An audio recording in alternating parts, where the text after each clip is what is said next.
And as my ankle was slipping out, it was like, for those of you who aren't watching, I'm just like mimicking with my hand. It's like slipping out. It was like pop, pop, pop, pop, and it came out. And so I knew that I'd be able to get my foot out because that foot was inside. But at the same time, I'm eating pops for 2 to 3 seconds. And that is a gross feeling when you're eating pops. What's the most efficient path to victory against this particular opponent? He's dropping off for the choke here. We could see the finish. It's looking tight. Tight at Delbra.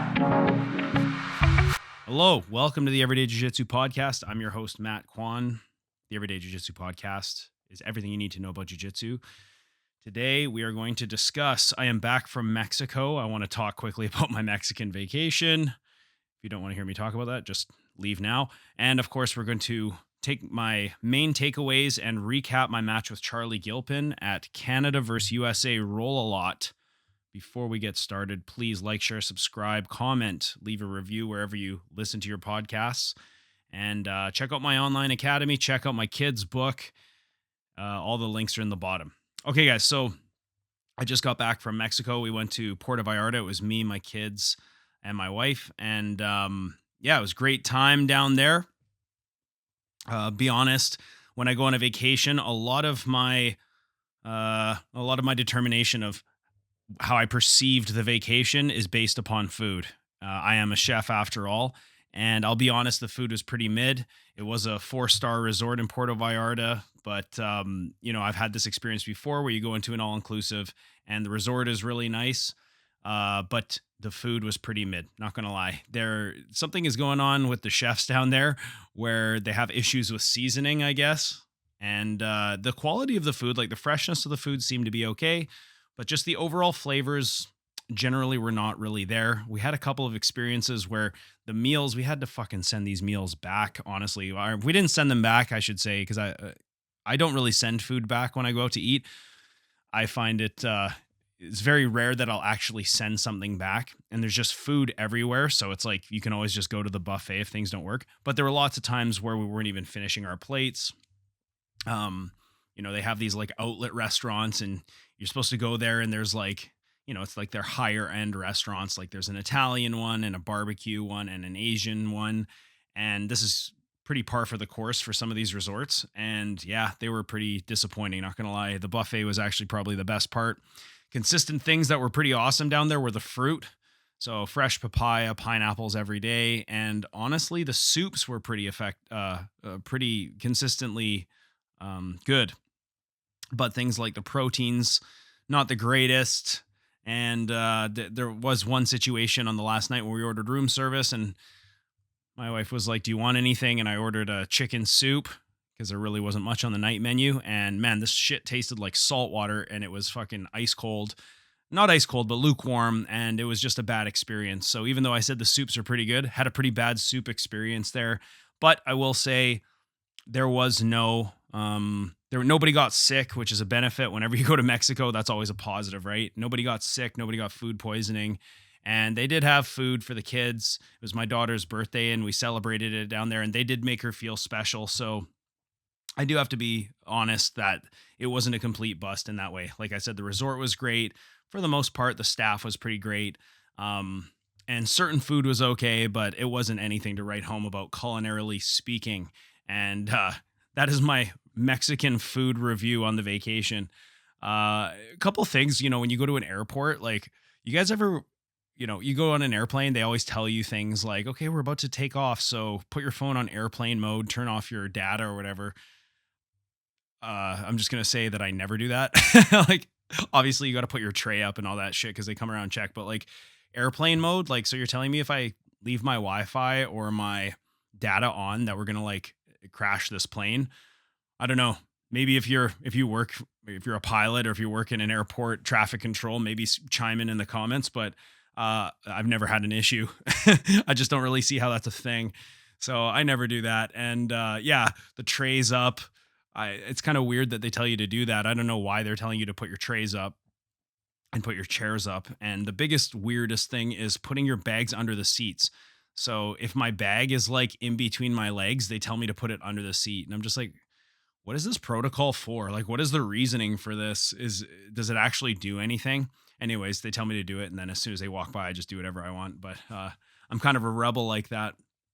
Plus, I remember on the way back, we went through the Port of Vallarta airport. Oh my God, I do talk a lot of shit about Canada sometimes. I'm pretty, after COVID, I'm pretty jaded about Canada. But man, when you go from a Port of Vallarta airport to a Vancouver airport, you get off the plane and you get appreciative very quickly about life in Canada. Like, I'll just say the infrastructure in Mexico is like, if anyone's ever been to Mexico, it's weird. You go in through the airport and it's very fucking busy.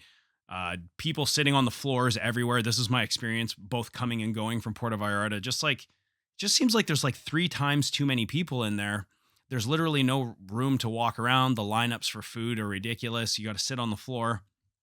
And, you get off the plane, you go to Vancouver, and the air is fresh and crisp. And there's tons of room all over the place. It's just like so much space. There's barely any people there, and it is clean.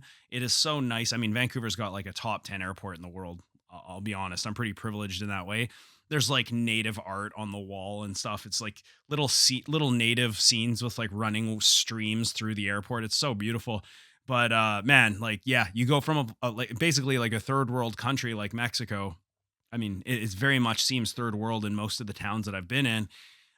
To and from the airport, it's like there's no infrastructure. It's just like crumbled buildings, people sitting on the side of the road, and it looks like it hasn't been maintained. Or you wonder, like, how do they build anything? Like, how do they maintain anything here?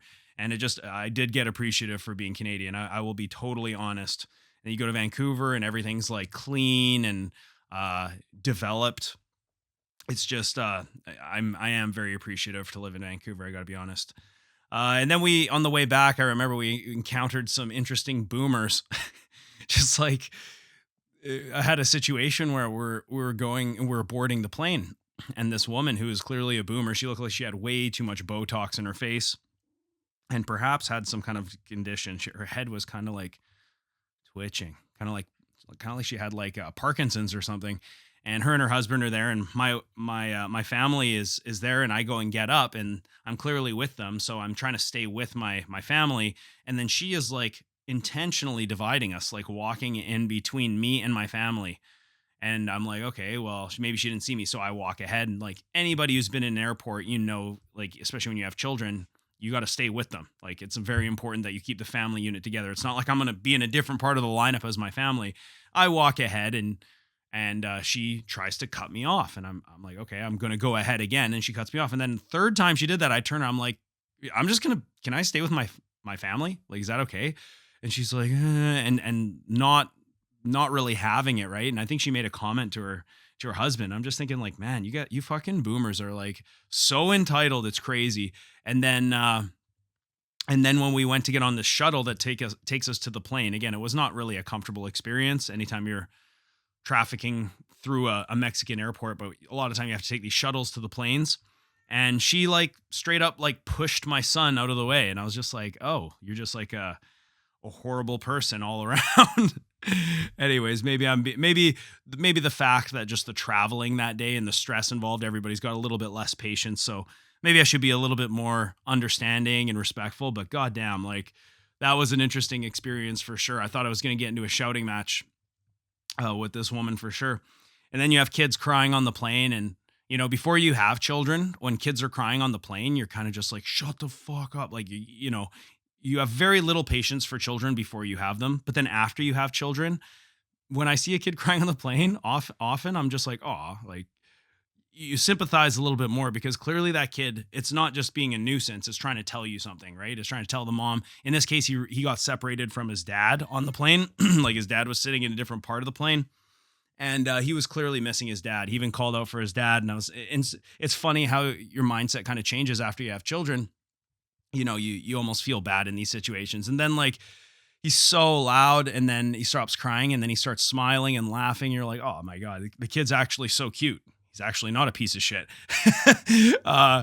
So it's, and by the way, if you're one of those people that gets really like over the top annoyed when a kid cries on a plane, you should have headphones in anyways. If you do that, you probably won't even really notice the kid crying on a plane, right? I don't go on a plane without headphones generally, unless I need to communicate with my family, right? So we get to the resort. Resort is beautiful, obviously on the beach. We had a private pool, which is amazing, meaning like we're on the ground floor and our patio kind of cascades off into this swim up pool. Super cool. That was a huge hit with the kids. Obviously, the beach was amazing. Kids loved it. So really, it's all about them. Even though the food sucks, you go on these trips, like you're just like your mindset will change on an airplane before and after kids. When you go to a resort with your loved ones, your mindset changes before and after kids as well. Like I remember before when I was young and went to all inclusives, it was like, okay, I'm going to drink as much as I can. I'm going to eat as much as I can. This is all for me. It's all just, I'm going to do whatever I want. And then when you have kids there, like everything changes. It now becomes all about them and just spending time with family over the spring break. It was just like such an awesome time. And really the best part of the trip for me used to be things like food and sightseeing and things like that. Now the best part of the trip is being with the family. And that was so great to just reconnect. But I'll be honest, I was really missing my team and my gym and missing my work because there's no jiu-jitsu there that I was doing. And there was two competitions on both Saturdays before and after my trip, and I wasn't able to make both of them. And my kids just absolutely destroyed it. And I realized just how much I hate being away from my team. I can't coach them when I'm on vacation. So I think we got like top youth trophy uh, in the grappling industries on the Saturday after. And the same day there was an ADCC San Jose. My students got 3 gold medals at that tournament. So they traveled.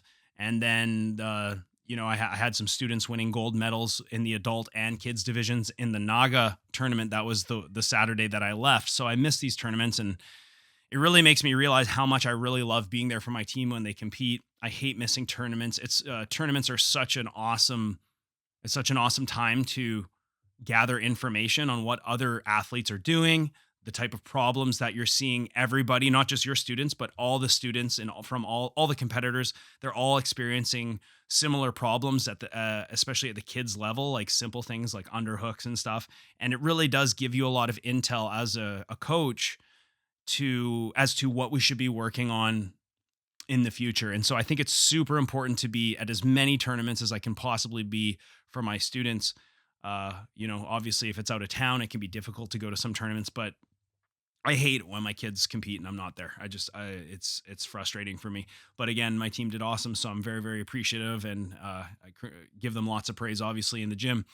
And I'll share a story with me that it happened on one of the last days that I was away on vacation. So I'm not going to name any names, and if you're this person, I apologize. I'm telling the story on the podcast, but hey, it is what it is. This guy drops into my gym while I'm not there.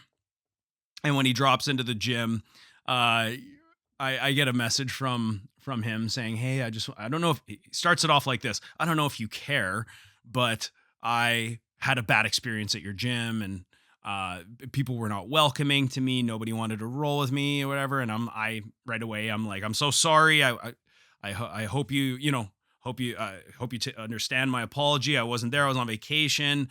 Please come back. Blah blah blah. Sorry for your experience. Please give us another try." Blah blah. And then so I start asking some of the people that were in the class, and like the people that were in the class, I can see them on the camera. Plus, I was talking to one of my instructors who's there, and I trust him very much. And I trusted all the people that were in class. I started asking them about this guy, and they tell me like, yeah, that guy was super weird. He was like spazzing out, and then he would tap when you get his back taken, tapping at weird times, and like excusing himself from training and just sitting off to the corner, not wanting to roll. And I actually heard that he kind of like inappropriately grabbed a couple of people, not out of a sexual misconduct type way. The people that I talked to said it wasn't sexual misconduct, it was just gross negligence. So like basically putting their hands where they shouldn't go. And like, this is not just females, this was a female and a male. I'm just like, oh my God, what's going on here? So I talked to certain people and to try and get both sides of the story. And they're like, yeah, that guy was really weird, grabbed me in a weird way, did it to someone else, sat off in the corner, removed himself from the group. And it's like, when you go to a gym that's not yours, not your home gym and you're just dropping in. It's like it, it's kind of on you to be outgoing. It's kind of on you to go and introduce yourself to people, put yourself out there and ask people to roll. Like if you sit off in the corner and give body language as if you don't want to train, people probably aren't going to like come up and ask you to train, you know? He said that my guys were going kind of too intense for him, which is totally fine. But then I talked to those guys and they're like, man, that guy was like kind of rolling like an idiot. I spoke to other people that this guy trained with because it's a small community in Vancouver. I spoke to other people, and they said that this guy essentially was, uh, n- let's just say not the greatest training partner. I'll just leave it at that. And I told him, hey, upon sort of further review of the situation, maybe this gym just isn't a good fit. I'm sorry for your experience. And he said, I knew I wasn't welcome here, blah blah blah. And I was just like, in these situations, you have to make decisions like that as a gym owner. And sometimes, it's great to have new people come in, try the gym. Obviously, you benefit financially from that. But at the same time, it's like, if it affects the environment in the room, and if you can see certain people are going to be trouble customers, then you got to make those uncomfortable decisions and have those conversations sometimes and tell people it's just not going to work out. And that just is what it is. And this is the type of shit that happens when I'm not there.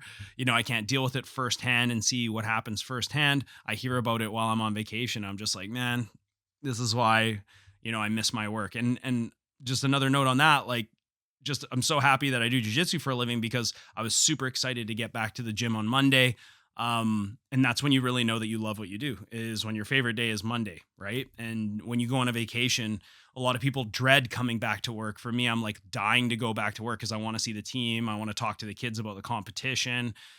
Want to make sure everything is still in place, and just get back to work, right? Get back to what we love to do, which is jiu-jitsu. So that was kind of an interesting experience that I had. And, unfortunately, jiu-jitsu is a small community. So there were other people telling me when I was asking about this guy saying, yeah, this guy is like not the greatest presence in the room. We had to, there's a reason why he doesn't train anymore with us. And man, it's a small community. So make sure whenever you're in a jiu-jitsu school, especially when you're shopping around, that you're leaving a good impression, because word will get around and it could close potential doors for you. We, as gym owners, we don't want people in the gym that are going to cause problems. We don't want people in the gym that are going to affect the chemistry in the room. So that was my recap of my Mexican vacation. And super fun. It's fucking crazy how expensive it is to go to Mexico now. I remember when I was in my 20s, it was like, $1,000 or just over $1,000 to spend a week in Mexico, all inclusive. Now it's like double that. You had children, it's the same price as it would be for an adult. And that's the price you pay to go to a paradise and be pampered, I guess, for a week. But again, seeing just the kids happy and enjoying it and having those memories, there's no real price you can put on that, right? Like, to me, it's well worth the price of admission to have those memories. Okay, let's stop talking about my vacation now. Let's start talking about my match with Charlie Gilpin. Charlie Gilpin was a black belt at PTT Happy Valley in Oregon, but I believe he's recently left that gym and started his new gym. I don't know the name; it escapes me right now. But basically, I was asked to participate in this event. They pinned it as a Canada versus USA event. So this is a Canadian athletes versus USA athletes event. It was in Linden, Washington, just over the border where I live, and it's at a promotion called Roll a Lot. I've talked about Roll a Lot competitions before. It's kind of like a newer competition here, so there's not always great turnouts, but they do cool stuff like this Canada versus USA type tournament. And they wanted me to do a super fight. So I know this Charlie guy. We've spoken before. My students have competed against him. I've competed against his instructor multiple times. Good dude, tall, lanky guy. And I go over. I was coaching at actually another tournament in the morning, and then I drove across the border to go to this for my super fight. And I go there, and it's a pretty small event, and there's Canadians and Americans, kind of cool. Actually, one of the American kids is one of my students. He actually travels across the border to train at On Guard, which is kind of cool. So I was I was cheering for him against the Canadians. for me, it's like it's country versus country is kind of important, but when one of my students is on the other side, obviously I want that student to win, right? So my thoughts going into the tournament, this is where things get kind of interesting. Like, I'll be honest, I've been on a roll the last couple tournaments and just like dominating and catching submissions out of nowhere. And I thought like, I'm gonna destroy this guy. Those were my thoughts. I was totally underestimating Charlie for sure. I thought I was gonna go in there, and my mindset going in was like, okay, I'm gonna roadhouse this guy. Like, I really want to get a roadhouse choke. For those of you who don't know what a roadhouse choke is, it's essentially rape choke is what they call it, right? Or Vader choke, I've heard it called. And I really wanted to get that move. I was like, okay, I want to mount this guy. I want to finish him with a roadhouse choke. That's my goal. And I thought I was going to be able to submit this guy easily. And there was a prize if you submit the guy, a bigger prize than if you win. So I'm like, okay, I want to get the submission regardless. But man, I thought I was going in there super confident, and to the point where I thought that I could one-handed strangle this black belt. And man, the match starts. You know, we come out. They have like walkout music. It was super cool, actually. Nice big mat space, and we shake hands. We go. I just sit down, obviously, and within like a minute, I'm going into a berimbolo. And my basic mindset was like, I'm gonna get on top somehow, get to mount, and I'm gonna do my roadhouse choke. And then I go into this bolo, and I stuck my top leg so deep that Charlie was able to grab the top leg. And for those of you who do berimbolos, like, a lot of your defenses and counters come from the control of the top leg. So there's the De La Hiva leg that goes underneath. It can be difficult to manipulate that leg. Sometimes you'll be able to suck that leg through an attack with knee bars, but most of the time, your counters come from manipulating the top leg, like the one that goes across your belly, generally, right? And there's different bolos. Sometimes you can throw your leg across the belly really deep and start looking for wedge back takes. Other times, like if you watch Gordon Ryan's supine DVD, he talks about going into like this X style bolo where you don't give your opponent a deep leg with your top leg. You kind of make like an X behind their the De La Hiva hook leg, if you guys can visualize this. And what that does is it really limits counters. And that's what I fucking should have done. What I did was I stuck my leg all the way through, not the bottom leg for a knee bar, but the top leg across the belly. And Charlie took like an overhook grip on that leg. So he had a really strong like ankle lock grip around my calf and knee. And as I was going upside down, I'm like, this is like an interesting reaction I don't normally get. And it kind of felt like maybe he could like knee bar me, but that didn't make sense because it wasn't my bottom leg, it was my top leg. But I knew that there were a lot of counters there. So I'm going through my bolo and I'm chasing the back. And what he does, you can watch this all on YouTube. I released a video where I break down the whole match. It was actually a nice counter. As I'm trying to come around the corner and take his back, he posts on my shoulder and denies me chest to back connection. So because he brought his arm behind, he now has like a frame in between me and him. There's no back exposure. And then he sits back and starts to ankle lock the leg that he's caught. So he's caught my top leg around the knee. And then as I'm trying to escape the position, my leg slides down and my foot catches, and he throws his leg over and just starts going belly down on an ankle lock. And I'm like, fuck, like this is tight. I can feel my foot starting to break and pop. And I didn't tap. I ate a lot of damage. Actually, my foot I still feel it like a bad sprain. It wasn't like the ankle bone itself. It was like the small bones that connect to your toes and the ligaments in there. And I was just like, oh my God, this is horrible. And I get my foot out finally, and my foot is just dead. It is numb. It is sore. And it popped like 3 or 4 times. And he looks at me and he's like, are you okay? And I'm like, yeah. And I'm giving him the biggest poker face ever. My foot was on fire. Holy shit. And so I'm like, okay, that was a bad start. That is not how I thought this match was going to go. I wasn't giving him enough respect, clearly. And now it's time to go to work. So I come up on top. I basically instantly just wrestle up. And as I get up, I'm like, man, it hurts to stand on my foot. I get chest to chest and I start tripod passing. And I'd actually, like, I couldn't pummel on that foot very well. I couldn't stand on the foot. I got to side control. And then he actually was I felt him go for a buggy and I postured out of it. He never really got a chance to set it up. And I was looking to get to my mount because I was like, "Hey, get to mount, roadhouse, stick with the plan." And yeah, he kept making it difficult for me to get to that mount position. He actually, when I got to side control, he actually bucked me off of him, which was another mistake I made. So I'm like, "Fuck, I'm making lots of mistakes." And these are only 7-minute matches, right? So I want to get a submission because I do want to get paid at the end of the day, and I don't want to lose. And I've already taken some bad damage on this foot. I can't let this guy wrap my foot again. So he actually bridges me off in side control, and I fall off of him, and I land on the bottom again. I'm like, okay, I'm gonna have to change my game plan because to sweep, pass, mount, and roadhouse again with like whatever 4 or 5 minutes left is not really a great strategy. So instantly I'm like, okay, I'm just going to enter legs. I'm going to try and enter the legs. I'm not going to try and pass him and waste time. I want to get a submission. I want to get paid. And honestly, I want to get the fuck out of here. After my super fight, I was supposed to have a hockey game. I couldn't play hockey because my foot was broken. I haven't played hockey since. One of my teams about to go into the playoffs. I'm praying that my foot heals in time to get into the playoffs. I'm going to try putting on a skate after this and see if I can play. Anyways, I'm like, okay, I got to change game plan. So I'm on top. I managed to sweep him again. I get on top and I'm like, okay, I'm going to enter the legs from the top. I basically entered an outside ashy type, or threw my leg in outside ashy. As I recall, he transitioned to 50-50. He tried to dig the heel. I hit it. And then I went into outside ashy. I believe he got on top and I was off balancing him. I somehow rolled underneath and ended up into an inside ashy. For those of you who don't know, that's basically like the reap position. And as soon as I entered inside Ashy, he knew he was in a horrible spot.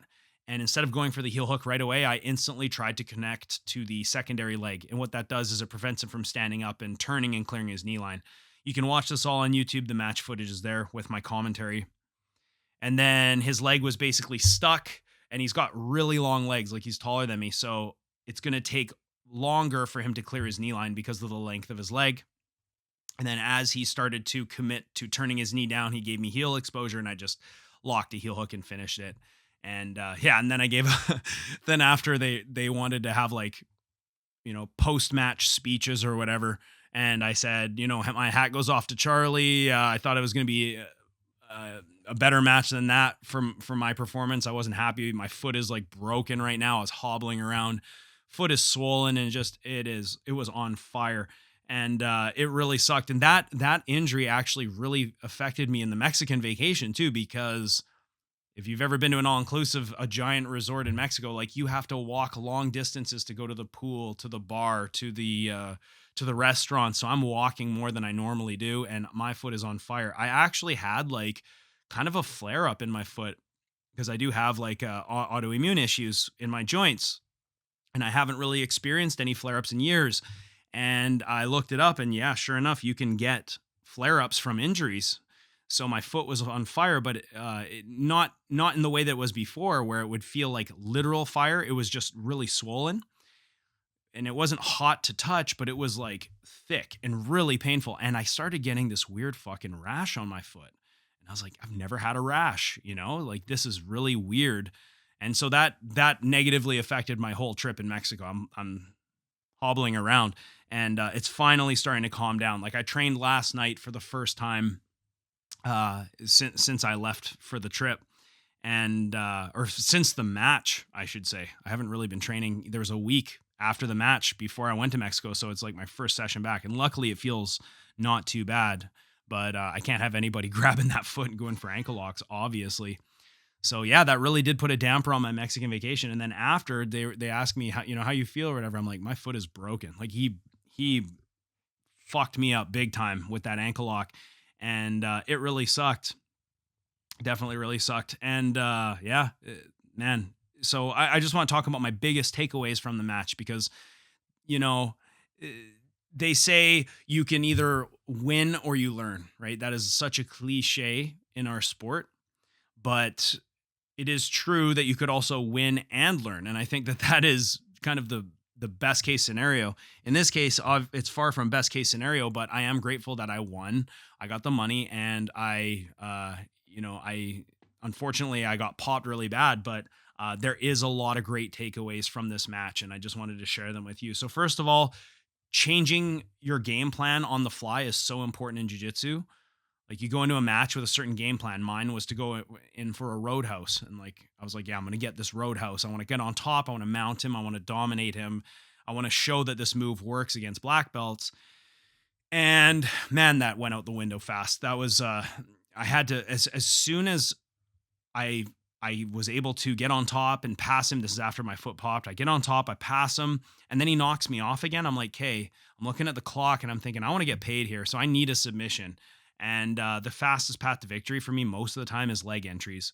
So that's when I switched from going from roadhouse to leg locks. And sure enough, right away, started to really get into position and I submitted him a couple minutes later. So important that when you're competing, you have the ability to change game plans on the fly because you don't know what your opponent's going to throw at you. You could go into that match thinking, okay, I've prepared for this type of opponent, and then your opponent gives you a totally different type of a fight, and you got to be able to be flexible and malleable enough that you can change what you were planning on doing on the fly, right? I think like one thing that I really learned from this match is that insisting on a result is a really bad way to go into a match. So if you go into a match like you're going to implement a certain strategy and you're insisting on getting a particular result, like I wanted to win a certain way. I wanted to win with a roadhouse. So I was thinking I'm going to funnel everything towards that roadhouse victory. But I actually found in hindsight that is giving me blinders. Like it's giving me tunnel vision where I'm like, okay, this is how I want to win. And I'll be honest, I totally underestimated this guy. That was a huge issue as well to my approach. Like I should have given him way more respect. It wasn't confidence, it was cockiness. I was being cocky. I wasn't showing humility, and I really paid for it. And that was a huge thing to take away from this. Um, but having like a pre-planned result can really cloud your judgment mid-match because everything you're doing, you're thinking, okay, remember in the back of your mind, I want to get to this. I want to do a roadhouse. So everything I'm doing is leading to roadhouse. But I was noticing I wasn't making like sound technical decisions second to second. And it was affecting me. I was making mistakes. And I was like, fuck, man, I've had 3 really good competitions where I really haven't made many mistakes. And now I'm in a situation where I made some big mistakes and lost some bad positions, almost got my foot like completely broken. So I think the better game plan would have been to go in there and just give him his respect and pummel my legs better and just play second to second, right? Like trying to make decisions as the problems come up. You're solving the problems in real time rather than thinking like past your opponent, rather than thinking, I'm going to do this, right? I'm going to get to this position in the fight. It's like, okay, well, what about the space between the notes? What about all the other shit? What if he has a counter I've never seen before and boom, I find myself in an ankle lock. Super shitty. So I really found that my judgment was clouded because of my pre-planned result that I wanted. Right. I focused on what I wanted to do rather than what I needed to do. And that was a big eye opener for me. So I don't think I'll be going into competitions with that kind of a mindset. I think it's great to go in and think like, I'm going to dominate this guy. It's great to think you're going to dominate the offensive cycle and have a few avenues of attack that you can go to, but staying more flexible rather than thinking like, okay, this is where I'm going. This is what's going to happen. It affected my decision-making big time. Okay. And like I said, the cliche of you either win or you learn. It's like, well, I definitely had both of those situations. Unfortunately, I paid for it with my foot. And then as soon as my foot broke, like mid-match, I still believed I could win the match, but I was thinking like, okay, didn't go the way that I wanted to. And what does this mean for me? I go to Mexico in a week. That trip is going to suck now because I can't walk. Hockey is in jeopardy. Like all these thoughts go in your mind, right? When you think ahead, you think, okay, when am I going to be able to get back to training? I got a competition planned in the next month. Like, am I going to be able to make that competition? These thoughts are all rushing through my head while I'm fighting. So, there's definitely a cost with some of these mistakes. I really hope I can play hockey, by the way. So I'm going to try a skate on immediately after the recording of this podcast and see how it feels. Hopefully I can play. And every time I walked on the resort in Mexico, I was like, it was a painful reminder of my mistakes. And it was a reminder to stay humble and to give my opponents more respect, especially when you're talking about black belts here. It's like, every step hurt. Every step that I took, especially with my foot swelling up and flaring up, I'm like, man, Why was I such a cocky piece of shit? That was so stupid of me. Okay, I also had some people ask me like, why didn't you tap? Like, how do you know when you should tap in a submission and when not to? And obviously, certain parts of your body, I think you respect more than others. So if it's like your shoulder or your spine or your neck or your knee, like, yeah, you should definitely tap to submissions that compromise these parts of your body. But it's generally considered in BJJ, like if you get your foot popped, it's pretty forgiving. It'll heal. It's not like a knee where there's like lifetime damage in that knee now. Now that knee's never the same. Usually, if you break your foot or whatever, like it will heal. You'll bounce back most of the time. Um, why didn't I tap? How do you know what pops to eat and when to tap? Again, depends which part of your body. It depends on how much tension is on that submission.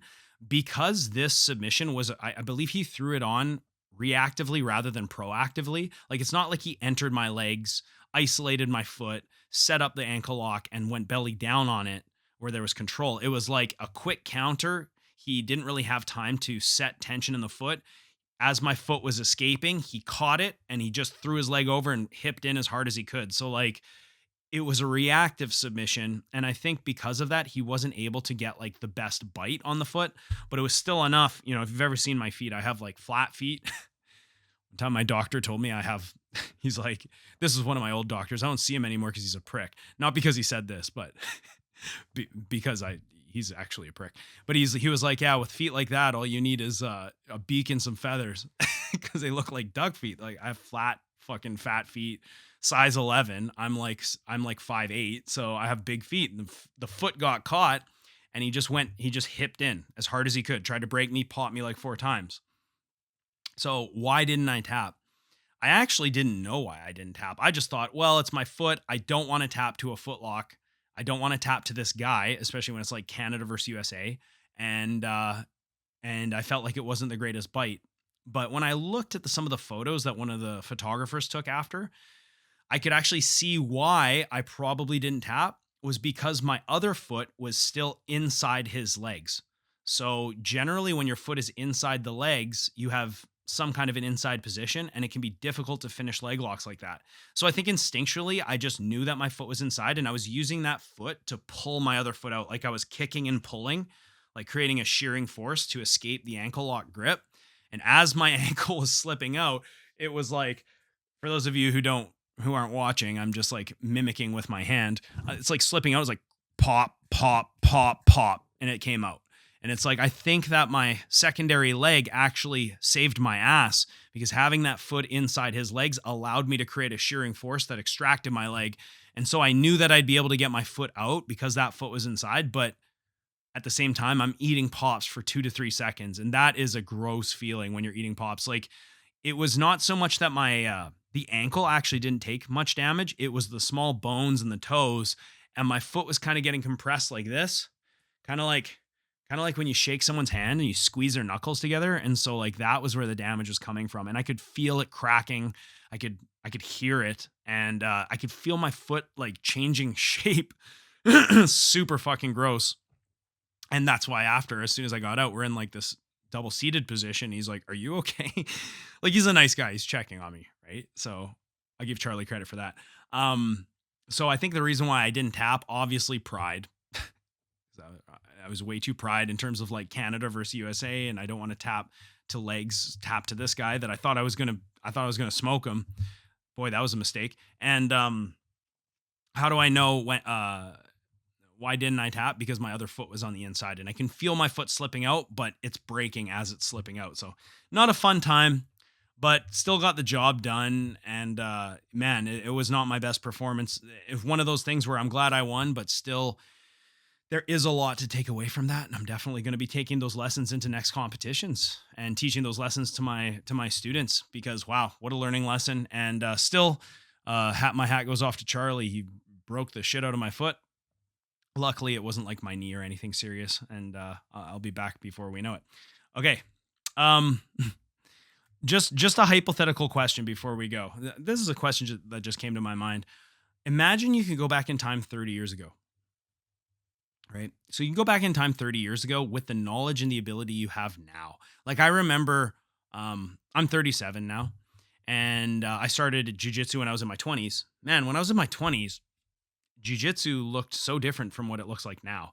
Like Barambolos were just becoming popular. Leg locks were still heavily underutilized and misunderstood. So much of what we've seen in modern jiu-jitsu wasn't even really a thing. Like even if you watched Pans that just occurred this last weekend of the time of this filming, there was like Tynan got a sweep where he grabbed the inside of his own pant leg, and I'm like, man, I've never seen that fucking move before. That is so creative and so cool. It's just par for the course for art of jiu-jitsu, right? Like those guys are innovators, especially in the gi. And I'm thinking like, what if I could start jiu-jitsu as a 20-year-old with the knowledge and the ability that I have now? Like I'd be like a legend. You know what I mean? Like I'd probably become a world champion on like leg locks, and just having that head start being 20 and being like black belt level, my life could be totally different right now.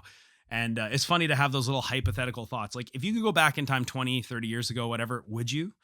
What does this mean? Like you could take advantages of investments that you made, mistakes that you made. You could do things so differently, and you could have those competitions where you have shitty performances, and you could go back and fix those mistakes that you did, and win those matches. Like what a cool thing that would be. How would you approach those matches differently, knowing that knowing the type of thing that your opponent was going to do, or knowing the attacks that they have? It's so fascinating. Think of the mistakes you could avoid. Um, Imagine you knew now what you knew when you started jujitsu, and that's just like an impossible thing to happen. You have to go through a lot of failures to get to where you are now. I remember talking to Seb Lavoie, one of my buddies. I've had him on the show. He's a former sergeant major of the RCMP. And I remember I did a CrossFit session with him once. He's a very big CrossFit guy. I'm not a CrossFit guy at all. And I remember trying to do these muscle ups, and man, because of my shoulder, I just couldn't do these muscle ups. Just can't do it. And I was watching him do muscle ups with ease, and I was just like, wow, you can do those muscle ups so easy. Like your shoulders must be so strong. He's like, dude, my shoulders are fucked. I think he needs like two shoulder replacements. Like they're fucked. I'm like, I don't understand. How are you able to do that many muscle ups and have broken shoulders? And he's like, well, sometimes if you want to do extraordinary shit, you have to take a lot of punishment. You have to go through a lot of damage to be able to do things like that. That's why not a lot of people get black belts. That's why most people can't do a muscle up, is because they're not going to put themselves through what it takes to get to that position, to be able to perform that certain task. And so, yeah, like that's so interesting. You can't really get to a black belt. You can't have the knowledge you have now without going through injuries, without going through setbacks, without putting years and time and money and effort into whatever it is you're doing, right? Um, it's just a fun thought to think of like, man, I wish I could compete back then and just like leg lock everybody. How awesome that would have been. Uh, yeah, it is impossible to go back in time, but it's fun. It's fun to have those little hypothetical situations. And so this makes me wonder, okay, well, if we can't go back in time, but we have hindsight now and we know what we would have done differently 20, 30 years ago, how can we, in a sense, predict the future? And what are you going to do different tomorrow, knowing that decades from now you will be wiser? It's like one of those philosophical questions. How can I prevent making the mistakes of tomorrow, knowing that in a few years or whatever, I can look back and see the mistakes that haven't even made yet? kind of a trippy thought, right? How can we sort of predict the future and avoid making mistakes? You're signing up for a competition. How can you avoid making mistakes when you're going to make that investment or that business decision? How do you know if you're making the right decision? You don't really know. You can try to observe trends and try to learn from successful people, learn from unsuccessful people, learn what mistakes other people have made so you don't make those mistakes, but you can't really know, right? And yeah, I don't even know if there is an answer to that. I just thought it was a cool hypothetical philosophical question because yeah, especially if you compete in jiu-jitsu, you're always having those thoughts. Man, today I'm competing. I really don't want to make a lot of mistakes. How can I avoid making mistakes? A lot of the time at the highest level, when you're competing, it's like, even not at the highest level, at any level, when you're competing, it's about making fewer mistakes than your opponent, right? The person who makes fewer mistakes, the person who makes fewest blunders can often win the match, right? So, yeah, if there's something that you're thinking about right now, maybe it's a competition, maybe it's an investment, maybe it's a business decision, or even a decision with your relationship, how do you know if that is a mistake or not, right? Think ahead, because in a couple of years, you will know if, yeah, just walk in front. That's fine. In a couple of years, you will know if that was a good decision or not. So in a way, I try to see things from a future perspective now before things have even happened. Fun stuff. All right, guys. So that's the episode. Please like, share, subscribe. Check out the links in the bottom if you want to support. Again, the online academy. Guys, go on my YouTube pages and just click subscribe if you can. Just 2 seconds. Take you 2 seconds. I have the podcast YouTube channel, and I also have the online On Guard Online Academy channel. Just give it a like, share, and a subscribe or whatever. Check out some of the videos. I put out a free video every week for you guys. Really appreciate you guys checking out the episode this week, and I'll see you next week. Remember, the Everyday Jiu Jitsu podcast is everything you need to know about Jiu Jitsu. Bye-bye for now.